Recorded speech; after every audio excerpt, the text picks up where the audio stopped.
দেখো বন্ধুরা, আমি এগুলো কি বানিয়ে নিয়েছি। এবার আমি এগুলো কি করব সেটা তোমাদের দেখিয়ে দিই। কড়াই বসিয়ে দিয়েছি, কড়াইয়ে তেলও দিয়ে দিয়েছি, আর এই তেলের মধ্যে আমি এই যে এগুলোকে ছেড়ে দিয়েছি। এইভাবে একটা একটা করে ছেড়ে দিয়েছি। এগুলো আমি তেলে ভেজে তুলে নেব। এই দেখো, এগুলো আমার ভাজা হয়ে এসছে। এবার আমি এগুলোকে তুলে নেব। এটা আমি খুব কড়া করে ভাজবো না, কারণ এটাতে এইরকম নোনতা হিসেবে খাওয়া যেতেই পারে, কিন্তু আমি এটা দিয়ে একটা জিনিস তৈরি করব, তাই এটাকে আমি একটু নরম অবস্থাতেই তুলে নিতে হবে। চলো আমি তুলে নিচ্ছি।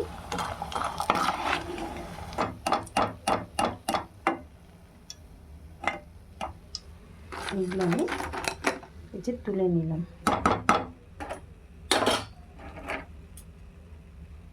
এই দেখো, এটা নরম আছে।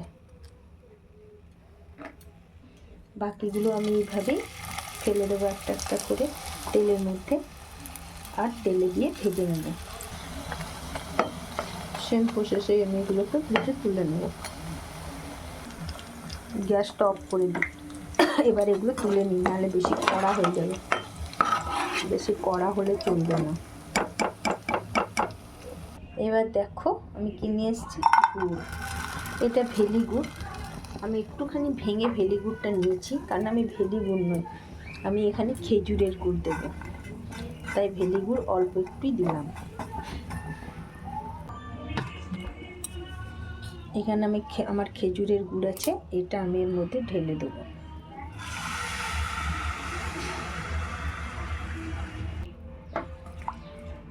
গুড়টা একটু ভালো করে গলে যাক, আর একটু গুড়টা ফুটে যাবে।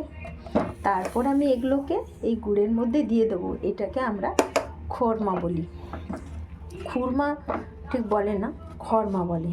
আর এটা গরম গরম গুড়ের এই খরমাটা খেতে দারুণ লাগে। তবে এটা ঠিক যে করে রেখে দিলে হয় না, যখন যখন খাবো তখন তখন এটাকে গরম করতে হবে, নাহলে খেতে ভালো লাগবে না, গুড়টা জল হয়ে যাবে। গুড়টা একটু ফুটে গেলে আমি এর মধ্যে এই যে এই চাল গুঁড়োর যে পাপড়ির মতো বানিয়েছি, যেগুলোকে আমরা খরমা বলি, সেটা দিয়ে দেবো।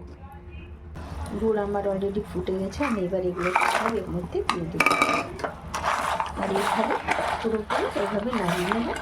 আর এখন আপাতত আমি এইভাবে এটাকে রেখে দেবো। কি খুব সুন্দর, খুব সুস্বাদু খেতে। এটা কোনোদিন তোমরা এইভাবে বাড়িতে করে খাবে, দেখবে দারুণ লাগবে। তবে গরম গরম খেতে হবে। এই যে একটু ফুটে যাক, এর ভেতরে এটা ঢুকে যাবে গুড়টা, আর আমি অফ করে দেবো গ্যাসটা। কেমন লাগলো আমার এই রেসিপিটা? তাড়াতাড়ি কমেন্ট বক্সে যান, আর আপনারা খেয়ে তারপর আমি